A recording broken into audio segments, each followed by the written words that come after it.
Hello guys, welcome to my channel MCQ master Telugu. ఈరోజు మనం India under British rule part 2 చూడబోతున్నాము. కొన్ని important topics వాటికి సంబంధించింది. So let start the class. మనం ఫస్ట్ 25 క్వశ్చన్స్లో ఈరోజు ఫస్ట్ 25 క్వశ్చన్స్ చేయబోతున్నాము. ఫస్ట్ 2 క్వశ్చన్ వచ్చేసి చూడండి. The Pitt's India act of distinguished between the commercial and political functions of the British East India company dash. The Pitts India act of dash అనమాట. ఇక్కడ dash రావాలి, dash రాలేదు. అది ఏ ఇయర్లో పిట్సింగ్ యాక్ట్ వచ్చింది అని ప్రీవియస్ వీడియో చూస్తుంటే మీకు ఈజీగా గుర్తుండాలి. పిట్సింగ్ యాక్ట్ వచ్చేసి 1784లో ఉంది అండ్ 1773లో రెగ్యులేటింగ్ యాక్ట్ అనేది ఉంది. అది గుర్తుంచుకోండి. మనకి క్వశ్చన్ వచ్చిందే. ఈ ఆన్సర్ పెద్ద చూసుకోండి, ఇదంతా ప్రీవియస్ వీడియోలో ఉంది కాబట్టి అదే, ఇది పెద్ద డిఫరెన్స్ ఏం లేదు. In which year was law passed in India to make conversions to Christianity easier. Okay, law of conversions అనేది బ్రిటిష్ టైంలో ఎప్పుడు వచ్చింది అనేది ఆన్సర్ క్వశ్చన్. దాని ఆన్సర్ వచ్చేసి 1830 అనమాట. 1830 నుంచి మిషనరీస్ వాటి ఇండియాలో తిరగడానికి ఇంకా బాగా ఈజీగా అయింది. ఓకే, 1850. ఓకే, 1830 కూడా కాదు. అవసరం చూసారు కదా, మన హిస్టరీలో చేసే పెద్ద మిస్టేక్లు ఏదో తెలుసు అనుకుంటాం. 1850 నేను 0 ఒకటి గుర్తుంచుకున్నాను, 5 గుర్తుంచుకోలేదు. 1850 నుంచి అంటే కరెక్ట్గా 1857 రివాల్ట్కి 7 years బ్యాక్ మిషనరీస్ని పాస్ చేయడానికి పర్మిషన్ ఇచ్చారనమాట. 1857 - 7 అది గుర్తుంచుకోండి. 1857 - 7. ఓకే, 1857 - 7 అది గుర్తుంచుకోండి. అలా గుర్తుంచుకోండి sati. And laws were passed to stop the practice of sati and encourage the remarriage of widows. English language education actively promoted. After 1830, the company allowed Christian missionaries to function freely in its domain. The Caste Disabilities Removal Act of 1850 was law passed in British company rule. They abolished all laws affecting the rights of people converting to another religion or caste. Okay. The new act allowed Hindus to converted from Hindu religion to another religion equal rights under the new law, especially in the case of inheritance. The Caste Disabilities Removal Act of 1850 was passed to make the conversion of Christianity easier. Okay, the Caste Disabilities Removal Act of 1850 చూసారు కదా. Caste disabilities అనే విధానం వల్లే మొత్తానికి వాళ్ళు advantage తీసుకుని Christianity conversions అనేది తీసుకొచ్చారు. సో ఓవరాల్లీ క్యాస్ట్ కస్టమ్స్ని, వాళ్ళ సోషల్ ప్రాక్టీసెస్ని అడ్డు పెట్టుకుని ఎవరైతే లోవర్ క్యాస్ట్ వాళ్ళు ఉన్నారో వాళ్ళందరినీ కూడా వీళ్ళు వాళ్ళ వైపు తిప్పుకున్నారు. సో మ్యానిపులేట్ చేసి. So that is the main purpose of it. అది గుర్తుంచుకోండి. ఎప్పుడు 1850లో. నెక్స్ట్ క్వశ్చన్ వచ్చేసి in dash the East India company acquired a charter from the ruler of England Queen Elizabeth I granting the sole right to trade with the east in dash. ఏ సంవత్సరంలో East India కంపెనీకి Queen Elizabeth నుంచి ఈ permission లభించింది ఇండియాలో మొత్తం మీరే soul trading చేసుకునే హక్కు? ఎప్పుడు అని అంటే 1600. ఓకే, 1600లో ఇంగ్లీష్ ఈస్ట్ ఇండియా కంపెనీకి మొత్తం పవర్ ఇచ్చిందనమాట. మొత్తం మీరే చేసుకోండి ట్రేడ్ అంతా, వేరే వాళ్ళు ఎవరు ఉండకూడదు అని. In which order were the states annexed by Britishers under doctrine of labs. Okay, doctrine of labs ద్వారా. డాక్ట్రిన్ ఆఫ్ ల్యాబ్స్ అంటే ఏంది అని అంటే, ఇప్పుడు సెర్టెన్ కింగ్డమ్స్ ఉంటాయి, వారసు లేకుండా కింగ్ చనిపోతే అదంతా బ్రిటిష్లోకే పోతుంది. ఓవరాల్గా అదే డాక్ట్రిన్ ఆఫ్ ల్యాబ్స్ అనేది. వారసులు లేకుండా, కొడుకులు కూతుర్లు ఎవరు లేకుండా కనుక ఒక కింగ్ చనిపోతే ఆ రాజ్యం అనేది బ్రిటిష్ వాళ్ళ సామ్రాజ్యంలోకి వెళ్ళిపోద్ది. అది. అండ్ దాని యొక్క ఆర్డర్ ఏంటి నాకు చదివినట్టు గుర్తు. సో సత్తారా, ఉదయపూర్ అండ్ ఝాన్సీ, నాగ్పూర్ కూడా ఉంటుంది తర్వాత. అదే చూద్దాము ఆన్సర్ ఏంటని. ఓకే, సత్తారా, ఉదయపూర్, ఝాన్సీ అది గుర్తుంచుకోండి. సంబల్పూర్ వాజ్ సత్తారా వచ్చేసి 1848లో, సంబల్పూర్ వచ్చేసి 1850లో, ఉదయపూర్ వచ్చేసి 1852 అండ్ ఝాన్సీ వచ్చేసి 1853. ఓకే, సత్తారా, సంబల్పూర్, ఉదయపూర్, ఝాన్సీ ఈ 4 గుర్తుంచుకోండి.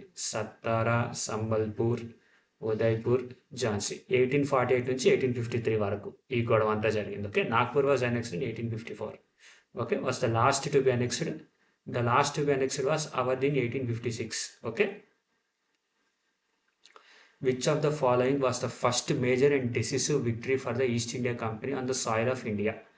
Which of the following was the first major decisive victory? Okay, ఏది biggest major turning point of British ఎంపైర్కి ఏది మేజర్ విక్టరీ? అది వచ్చేసి 1757లో జరిగిన బ్యాటిల్ ఆఫ్ ప్లాసీ. ఓకే, 1757 1857 కాదు, 1757లో బ్యాటిల్ ఆఫ్ ప్లాసీలో సిరాజుద్దౌలాని ఓడించారు వాళ్ళు. మీకు ప్రీవియస్ వీడియో చూస్తే మీకు ఇది ఈజీగా వచ్చేస్తుంది, పెద్ద ఏమీ కష్టపడాల్సిన అవసరం ఉండదు. 1757లో జరిగింది. Okay, Battle of Plassey 23rd June 1757. Robert Clive led the East India Company forces to victory against Sirajuddaulah. Okay, the East India Company lost all its administrative power with the enforcement of, okay, all its administrative power అన్నది. All మనం correct గుర్తొచ్చి 1773 regulating యాక్ట్లో మనకు only trade ఇచ్చి political affairs British వాళ్ళు చూసుకున్నారు కదా, regulating act పెట్టేద్దాం అనుకుంటాము, అది రాంగ్. రెగ్యులేటింగ్ యాక్ట్ కాదు. రెగ్యులేటింగ్ యాక్ట్లో కొంచెం పవర్ ఇంకా స్టిల్ ఉంది వాళ్ళకి. ఇంకా మొత్తం పవర్ ఎప్పుడు పోయింది అని అంటే 1858లో పోయింది. ఎందుకు పోయింది?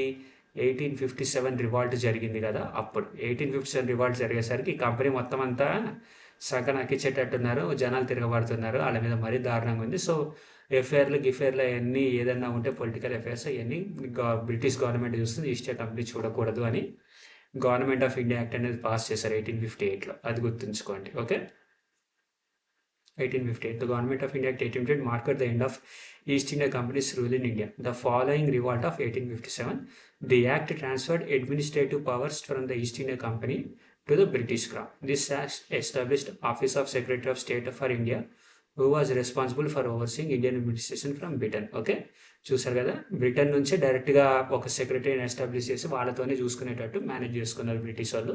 ఈస్ట్ ఇండియా కంపెనీకి ఇంకా మొత్తం హక్కులన్నీ లేవన్నమాట అప్పుడు. A 15-member Council of India was formed as the Secretary of the State and managing its effect. The Governor General of India was resigned as Viceroy. Okay, governor general ఉండేవాడు posting కాస్త redesign చేసి viceroy posting ఇచ్చారు ఆడికి, same పర్సన్కి, I mean అదే పవర్స్కి.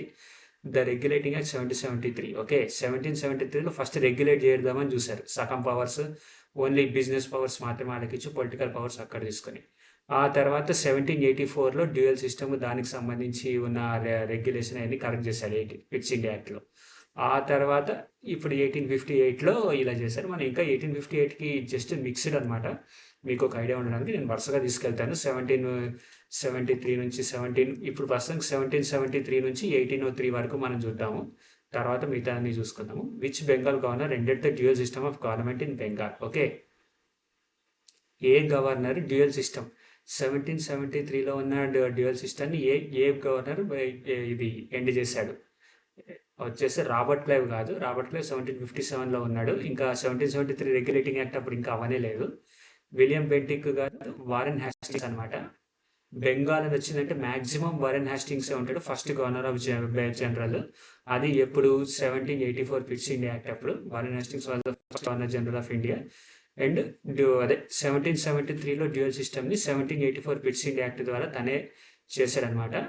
Dual system that has been established by Robert Clive. Okay, Robert క్లైవే dual system అనేది తీసుకొచ్చాడు 1757 తర్వాత 1773 రెగ్యులేటింగ్ యాక్ట్లో.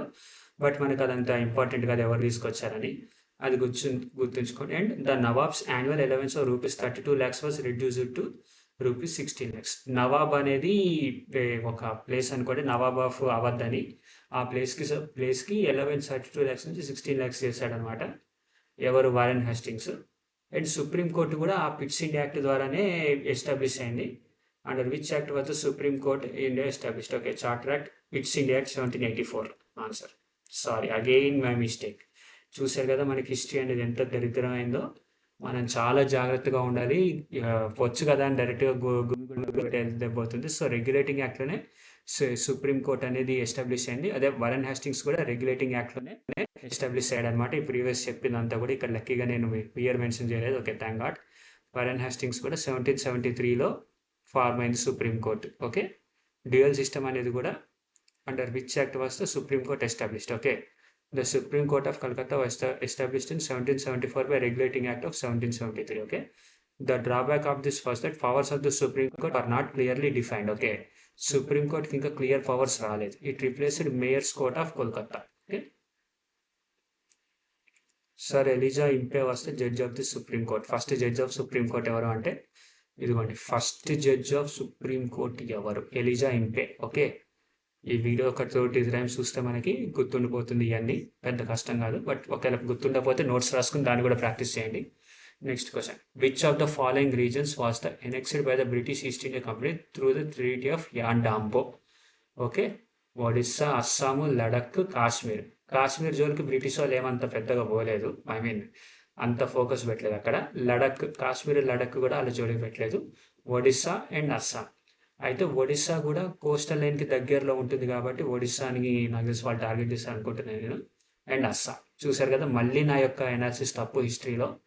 చూసారు కదా, 50-50 ఛాన్స్ వచ్చినా కూడా మనం తప్పు ఎర్రర్ చేసే ఛాన్స్ ఉంటుంది కాబట్టి ఒడిస్సా కూడా కాదు, అస్సాం. అస్సాం గుర్తుంచుకోవాలంటే మనం ఆదికేశవ రెడ్డిలు అస్సాం అనేది కొత్త బ్రాండ్ నెంబర్స్నార్ అనే కామెడీ ఉంది కదా, దాన్ని బ్రిటిష్ వాళ్ళు ఫస్ట్ దాన్నే ఆక్యుపై చేస్తారనమాట ట్రీటీ ఆఫ్ యాండాంబో తర్వాత. యాండాంబో అస్సాం అది గుర్తుంచుకోండి. యాండాంబో అస్సాం అనే వర్డ్ గుర్తుంచుకోండి చాలు. మీకు ఆటోమేటిక్గా ఇలాంటి క్వశ్చన్ వచ్చినప్పుడు ఈజీగా ఆన్సర్ వస్తుంది. అది ఎప్పుడు 1826. మనం ఇంకా 1826 దాకా పోలేదు. ఫస్ట్ 1757 చూసాం మనం. 1757. ఓకే, 1757. ఆ తర్వాత 1764 వచ్చేసి Battle of Buxar. Okay, Battle of Buxar 1764లో జరిగింది. 1757 ఏమో సిరాజుద్దౌలాని నవాబ్ ఆఫ్ అవధ్ని ఓడించాడు. తర్వాత 1764 ఏమో బ్యాటిల్ ఆఫ్ బక్సర్. తర్వాత 1773 వచ్చేసి రెగ్యులేటింగ్ యాక్ట్, మనం ఇప్పటిదాకా నేర్చుకున్నది ఈ వీడియోలో చూస్తే 1773 వచ్చేసి రెగ్యులేటింగ్ యాక్ట్. సుప్రీంకోర్టు ఇందులోనే ఫార్మ్ అయింది. వారెన్ హేస్టింగ్స్ డ్యూయల్ సిస్టమ్ దాన్ని కూడా ఇక్కడ నుంచి ఎండ్ చేశాడు,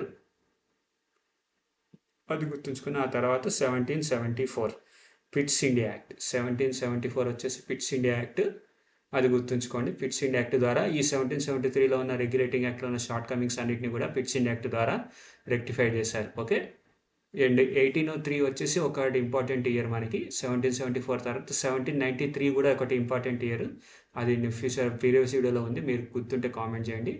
అండ్ 1803 కూడా మనకి ఇంపార్టెంటే, అదేంటి అని చూద్దాము. First English factory was setup in the banks of river Hooghly in.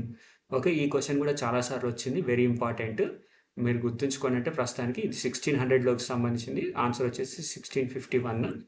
అప్పుడు ఒక ఫస్ట్ హూగ్లీ రివర్ అనేది బెంగాల్లో ఉంటుంది. ఆ బెంగాల్కి సంబంధించిన హూగ్లీ రివర్ దగ్గర ఇంగ్లీష్ టెక్స్టైల్ ఫ్యాక్టరీ అనేది ఫామ్ చేశారు. ఫామ్ చేసి వాళ్ళు ఏం చేశారంటే చూద్దాం. The East India company convinced merchants to settle near the factory by 1696. 1651లో పెట్టారు.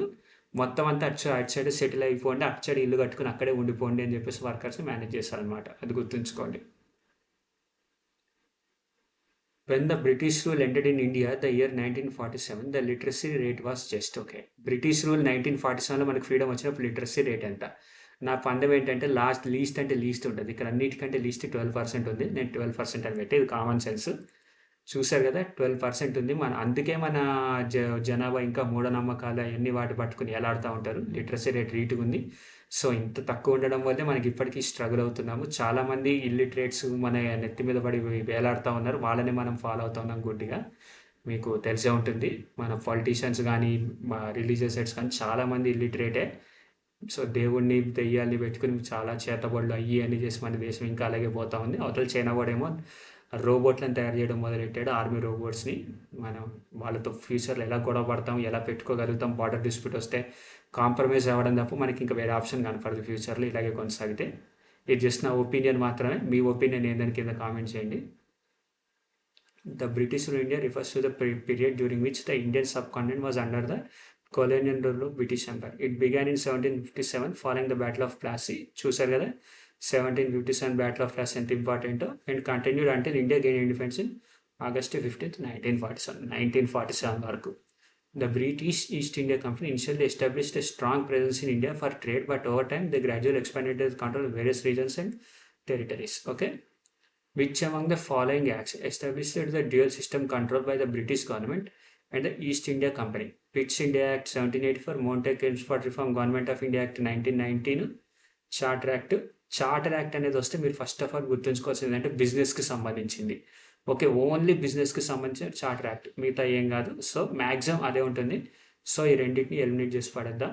ఓకే, ఈ రెండింటిని ఎలిమినేట్ చేసి పడేద్దాం. Montague-Chelmsford, pits India act. Okay, pits India act వచ్చేసి డ్యూయల్ సిస్టమ్ని pitch among finance established the dual system of control by the British government and East India Company. Okay, 1784లో Pitt's India Act ద్వారా dual system అనేది establish అయింది. నేను ఇందాక 1773లో regulating act ద్వారా ఏం జరిగింది, పవర్ అనేది డివైడ్ అయింది, కంట్రోల్ చేశారు కొంతవరకు. and it is also known as East India Company Standard acts as a dual system of control by the British government and East India Company in India. It established an authority in England to supervise the company's affairs. This is known as Board of Control, which has 6 members. Governor General in the Council has more powers over Bombay and Madras governors in matters related to the war, revenue, and diplomacy. Okay. మనకి ఇంత కన్ఫ్యూజన్గా ఉంది, but actually questions order సరిగ్గా లేదు కాబట్టి నేను సరిగ్గా teach చేయలేకపోతున్నాను. Next సెట్లో కరెక్ట్గా ఇయర్ వైజ్ ఆర్డర్ పెట్టుకుని వస్తాను. So sorry, bear with me, ఇలా జరిగి మీకు ఇబ్బంది కలుగుతున్నందుకు. నెక్స్ట్ క్వశ్చన్ చూద్దాం. Under which act was the rule of British crown established over India?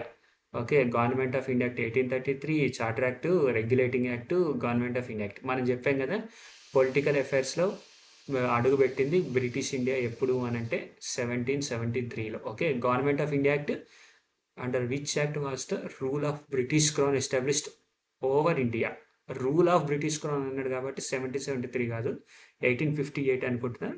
మన 1857 రివోల్ట్ తర్వాత మంగళ పాండే, చెప్పాను కదా, మంగళ పాండే తర్వాత 1857 రివోల్ట్కి ఇక్కడే జరిగింది.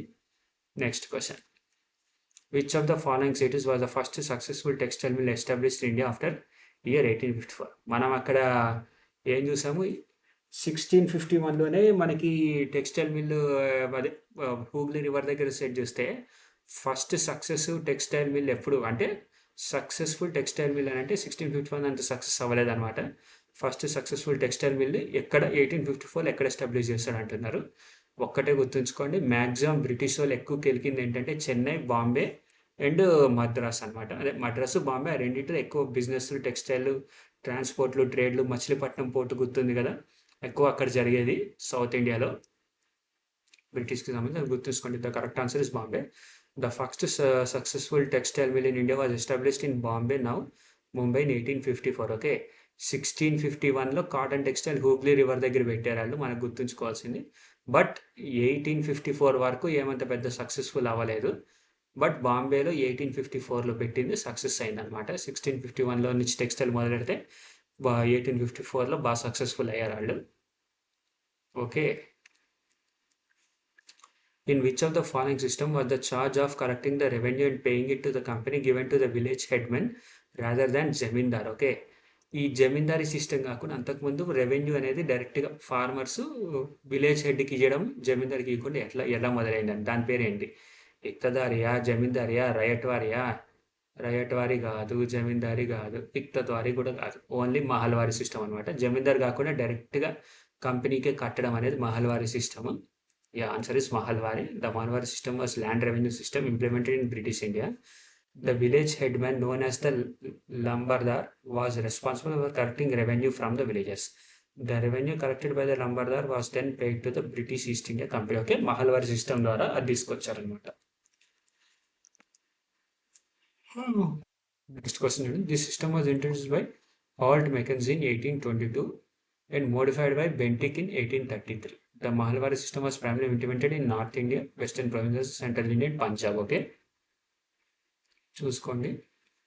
Under which of the following acts was Warren Hastings appointed as Governor General of Bengal? Okay, Warren Hastings Governor General of Bengal దేని మీద అపాయింట్ అయ్యాడు? Okay, 1773 Regulating act, 1858, government of India 1900 దాకా అయితే మనం ఇంకా పోలేదు. అప్పుడే మీరు వారెన్ హాస్టింగ్స్ అని వచ్చిందంటే 1900లో వాడు ఉండడు, అది గుర్తుంచుకోండి. వారెన్ హాస్టింగ్స్ 1900లో లేడు, 1700లో అయినా 1800లోనే ఉండాలి. ఎక్కడ 1858 1773?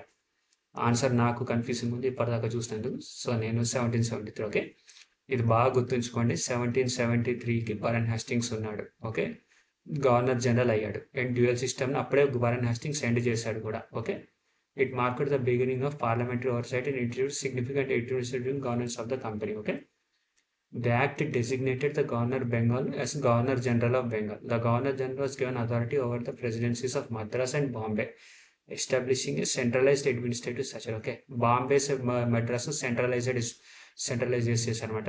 సుప్రీంకోర్టు కోల్కతాలో పెట్టాడు 1773లోనే. ఓకే, రెగ్యులేటింగ్ యాక్ట్ వల్ల సుప్రీంకోర్టు అనేది ఫార్మ్ అయింది, బట్ స్టిల్ ఇంకా అంత పెర్ఫెక్ట్ అవ్వలేదు. 1784లో పెర్ఫెక్ట్ చేశారు.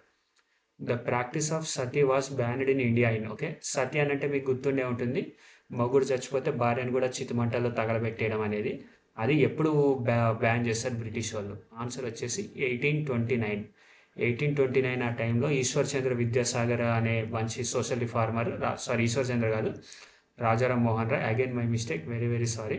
రాజారాం మోహన్ రాయ్ అనే ఆయన the great Hindu reformer from Bengal, fought many social evils prevalent in the Hindu society of Bengal and Satyavrata was one chief ones. Okay, ఆయన్ని అడ్డం పెట్టి బ్రిటిష్ వాళ్ళు ఆ సత్యసహమనాన్ని బ్యాన్ చేశారనమాట, గుర్తుంచుకోండి. And lord William Bentinck became the governor general of India 1828. Okay, lord William Bentinck అనేవాడు 1828లో governor general అయ్యాడు. So అది గుర్తుంచుకోండి, మన ఫ్యూచర్ క్వశ్చన్స్లో ఇంపార్టెంట్ మనకి. ఇంకా మనం 1829 దాకా పోలేదు, బట్ స్టిల్ ఒకసారి చూసుకోండి, 1803 వరకు ఇంపార్టెంట్ మనకి. Which of the following princely state was annexed by the British under the pretext of misgovernment of nawab? Nawab అని వచ్చిందంటే మనం పెట్టాల్సింది అవధ్ ఒక్కటే, ఇంకేమీ లేదు, nothing else. Okay, answer is Awadh. Which of the following was the first state to be annexed into British Empire under the doctrine of lapse introduced by Lord Dalhousie? Okay, lord Dalhousie దెబ్బకి first ఏది ఏ doctrine of lap, వారసుడు లేకుండా చనిపోయిన king చనిపోయిన రాష్ట్రాన్ని ల్యాండ్ని ఏ కింగ్డమ్ని occupy చేశాడు? నాగ్పూరా, సంబల్పూరా, సత్తారానా, ఝాన్సీనా? Okay, answer వచ్చేసి సత్తారా, సంబల్పూర్ అండ్ ఝాన్సీ, ఈ మూడిట్లోనే ఒకటి ఉంటుంది. నాగ్పూర్ అయితే లాస్ట్కి ఉంటుంది. Okay, Satara is our answer. Okay, చూడండి, సత్తారా 1848లో అయింది. Okay, Lord introduced by Dalhousie, Doctrine of Lapse was introduced by Dalhousie. Okay, the Doctrine of Lapse stated that ruler of any princely state which govern directly or indirectly do not have a legal male heir then his state will be annexed by the British. Okay, ఒక legal male అంటే ఆడవాళ్ళు ఉన్నా సరే వాళ్ళని accept చేయాలన్నమాట రాజ్యానికి. So only legal male హెయిర్ని మాత్రం యాక్సెప్ట్ చేస్తారు. Adapted sons are not accepted as legal heirs or పాలిస్ ఆఫ్. దత్తత తీసుకున్న వాళ్ళు కూడా, దత్తపుత్రులు కూడా యాక్సెప్ట్ చేయరు ద బ్రిటిష్ వాళ్ళు. Okay, the states that were next followed by Satara are Jaitpur and Sambalpur, Bhagat, Udaipur, Jhansi, Nagpur. Okay, Nagpur last ఉంది 1854, అది గుర్తుంచుకోండి. స్టార్టింగ్ సత్తారా ఉంది, సత్తారా తర్వాత జాతిపూర్, సంబల్పూర్ ఉంది. సంబల్పూర్ గుర్తుంచుకోండి, Bhagat, Udaipur, Jhansi. Okay, in which year did the British gain control of Delhi after defeating the Marathas? Okay, ఢిల్లీని మరాఠాస్ని డిఫీట్ చేసిన తర్వాత ఎప్పుడు బ్రిటిష్ వాళ్ళ చేతిలోకి వచ్చింది? ఆన్సర్ వచ్చేసి 1803. నేను 1803లో ఏదో ఇంపార్టెంట్ టాపిక్ ఉంది అని చెప్పాను కదా, అదే 1803. 1803లో ఢిల్లీని బ్రిటిష్ వాళ్ళు మరాఠాస్ని ఓడించి మొత్తం కైవసం చేసుకున్నారు, అదే గుర్తుంచుకోండి. ఇంకా బ్రిటిష్ ట్రూప్స్ వారు అండర్ లీడర్షిప్ జనరల్ లేక్ ఇవన్నీ మనకు అనవసరం, జస్ట్ క్యాషువల్లీ ఒకసారి లుక్ అయితే ఏంటి మీకు గుర్తుండాలి. 1803లో ఏం జరిగింది అంటే ఢిల్లీ మన చేతికి వచ్చింది, బ్రిటిష్ వాళ్ళ చేతికి వచ్చింది. Sorry, the Mughal emperors were left to continue living in the palace complex in the red fort. The modern city developed by only after 9/11 when Delhi became the capital of British. The period from 1830 to 1850 referred to as the period of Delhi Renaissance. Okay. During the colonial rule in India, which hill station became the official residence of the Commander-in-Chief of the Indian Army? Okay. During the colonial rule in India, which hill station became official residence of Commander-in-Chief of Indian Army? Okay. British India time రూల్లో ఏది కమాండర్-ఇన్-చీఫ్కి మేజర్గా residence అయింది? Answer వచ్చేసి Shimla. Okay, answer Shimla.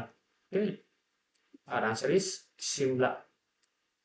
ఇదంతా పెద్ద అవసరం లేదు, బట్ మేజర్ ఆర్మీ జనరల్కి మేజర్ యొక్క residence of commander in chief ఎవరు అని అంటే షిమ్లా. ఆ ప్లేస్లో షిమ్లాను మెయిన్ హిల్ స్టేషన్ని మెయిన్ రెసిడెన్స్ చేసుకున్నాడు అప్పుడు కొలోనియల్ రూల్లో. అండర్ ద గవర్నర్ జనరల్షిప్ ఆఫ్ dash the Permanent Settlement was introduced in 1793. Okay, Permanent settlement system 1793 ఎవరు? Lord Cornwallis, Warren Hastings, William Bentinck, Dalhousie. Okay, answer వచ్చేసి లార్డ్ కార్న్వాలిస్ అనమాట. 1793 వచ్చేసి కార్న్వాలిస్కి సంబంధించింది permanent settlement system. Okay, Permanent settlement system అంటే ఏంది అది చూద్దాం first. The Permanent settlement is also known as permanent settlement of Bengal. It was an agreement between British East India Company and the landlords of Bengal to fix the land revenue. Okay, ఇదే జమీందారీ system అనమాట. జమీందారులు, land ఓనర్లు మాసక్కుగా ఎంత అంటే అంత పిండి వసూలు చేయడం ఈ రైతుల దగ్గర నుంచి అప్పట్లో. అందులో నుంచి కొంత కమిషన్ జమీందారులు తీసుకుంటారు, మిగతాది బ్రిటిష్ వాళ్ళకి ఇస్తారు. కానీ ఇక్కడే ఉన్న లూప్ హోల్ ఏంది అని అంటే బ్రిటిష్ వాళ్ళకంటే వాళ్ళు ఎక్కువ నొక్కేసి ఇంతే వచ్చింది సార్ కలెక్షన్ అని చెప్పి ఆ బ్రిటిష్ వాళ్ళకి తక్కువ ఇచ్చేవారు అనమాట. లేటర్ అది తెలుసుకుని వాళ్ళు అది క్యాన్సిల్ చేసి మహల్వారీ సిస్టమ్ అదని తీసుకొచ్చారు. జమీందార్కి ఇవ్వకుండా డైరెక్ట్గా అది ఇక్కడ బ్రిటిష్ వాడు అదే ఒక ల్యాండ్ ఓనర్ అదే ఒక విలేజ్ హెడ్కి సంబంధించి కట్టేయాలి అని. అదే మహల్వారీ సిస్టమ్, ఇది జమీందారీ సిస్టమ్. దీన్నే రోయట్ వారియర్ సిస్టమ్ అని కూడా అంటారు అనుకుంటా. Land revenue was major source of income. Permanent settlement was introduced in Bengal, Bihar, and later it was introduced in Madras and Varanasi. The system was known as the Jamindari system. Okay, Jamindari system. ఇంకా ఎవరు Cornwallis father of civil services కూడా గుర్తుంచుకోండి. Cornwallis ఎవరు అంటే father of civil services in India. Okay, he created the post of district judge. Okay, Cornwallis created the post of district judge. He was the first person to codify laws in 1793. 1793లో ఏం చేశాడు? జమీందారీ system తీసుకొచ్చాడు. Okay, 1793లో Cornwallis జమీందారీ system తీసుకొచ్చాడు. ఈ line గుర్తుంచుకోండి మీరు అంతే. 1793లో జమీందారీ system Cornwallis తీసుకొచ్చాడు. Okay, జమీందారీ system అంటే ఏంది అని అంటే ఇదే పర్మనెంట్ సెటిల్మెంట్ సిస్టమ్, అదే గుర్తుంచుకోండి. Which of the following acts abolished the East India companies monopoly of trade with China? Okay, వీళ్ళు ఇండియాలోనే కాకుండా చైనాలో కూడా మోనోపొలీ ఉండేది ట్రేడ్. దాన్ని ఏ యాక్ట్ ప్రకారం ఎండ్ చేశారు monopoly? Charter act of 1853, charter act of 1793, charter act of 1833, government of India act 1858. Okay, చూద్దాం ఆన్సర్ ఏంది అని. Charter act of 1833. ఓకే, 1833లో మనం ఇప్పుడు 1803లో ఏం చూసాము? 1803 గుర్తుందా మీకు? 1803 మనం ఇందాకే చూసాము ఏం జరిగింది అని. లెట్స్ గో బ్యాక్, నాకు గుర్తు రావట్లేదు, సో మీకు కూడా గుర్తొస్తాయి. Which British control then. Okay, Delhi అనేదాన్ని 1803లో వాళ్ళు ఆక్యుపై చేసుకున్నారు. అండ్ 1833 కరెక్ట్గా ఒక 30 సంవత్సరాలకి ఏం చేశారు? ఈస్ట్ ఇండియా కంపెనీ చైనా యొక్క మోనోపొలీని ఏం చేశారు? ఓకే, అది గుర్తుంచుకోండి. 1803లో డాక్ట్రిన్ ఆఫ్ ల్యాబ్స్ ఉంటే ఢిల్లీని ఆక్యుపై చేస్తే 1833లో ఇది చేశారు. అండ్ ఇక్కడ చూడండి 1793. ఓకే, 1773, 1784, 1793లో డల్హౌజీ వచ్చాడు. 1773లో వారెన్ హాస్టింగ్స్ వచ్చాడు. 1793లో కార్న్వాలిస్ వచ్చాడు. 1793 కార్న్వాలిస్ వచ్చాడు. ఓకే, అది గుర్తుంచుకోండి. నాకు పెన్ ట్యాబ్ ఇంకా అవైలబుల్ లేదు. వన్స్ అది అవైలబుల్లోకి వస్తే ఇంకా మంచిగా వీడియోస్ ఇంకా క్లియర్గా ఎక్స్ప్లెయిన్ చేస్తాను. అప్పటివరకు ఓపిక పట్టండి. ఓకే, 24th క్వశ్చన్ వచ్చేసాం. Through an act passed in which year was the post of governor general removed and new post viceroy got created during British India? ఇదిగో నేను చెప్పాను కదా, ఇది మన ప్రీవియస్ క్వశ్చన్. గవర్నర్ జనరల్ అనే పోస్ట్ పోయి viceroy అనేది ఎప్పుడు వచ్చింది? వైస్రాయ్ అనేది ఏంటి? మొత్తం ఇండియాకి. ఇండియాలో ఈస్ట్ ఇండియా కంపెనీ మొత్తం పవర్ కోల్పోయింది ఎప్పుడు? 1858లో. Okay, 1858 is our answer. Battle of Buxar was fought. ఇది ఈజియెస్ట్ క్వశ్చన్. మనం ఫస్ట్ క్వశ్చన్ అప్పుడే చెప్పాను, 1764. ఓకే, ఇంతటితోటి ఆన్సర్ అయిపోయింది. 25 క్వశ్చన్స్. నా వీడియో కానీ నచ్చినట్టయితే లైక్, షేర్, సబ్స్క్రైబ్ చేయండి. అండ్ ప్లీజ్ నా ఛానల్కి కొంచెం ఎంకరేజ్మెంట్ ఇస్తే నేను ఇంకా వీడియోస్ పెడతాను. అండ్ కొంచెం నాకు ఒంట్లో బాగోలేక వీడియోస్ సరిగా అప్లోడ్ చేయట్లేదు. బట్ సూన్ నేను రెగ్యులర్గా అప్లోడ్ చేయడానికి చూస్తాను. ఇంగ్లీష్ మీద కూడా ఫోకస్ పెడుతున్నాను. కొన్ని క్వశ్చన్స్ కలెక్ట్ చేస్తున్నాను, మంచి టఫ్ క్వశ్చన్స్. అవి రాగానే మీకు పోస్ట్ చేస్తాను. Please stay with me. Okay, thank you all. Bye bye.